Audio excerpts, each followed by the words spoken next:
Minecraft, pero bawal ko matapakan o mahawakan ang kulay pula.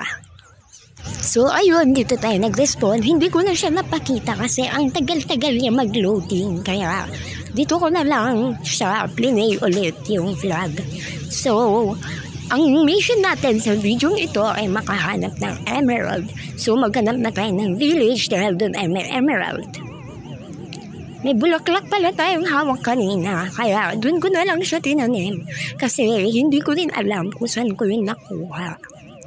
Bawal nga pala tayo makaapak or makasagi, makaapak or makahawak ng kulay pula dito sa video ito.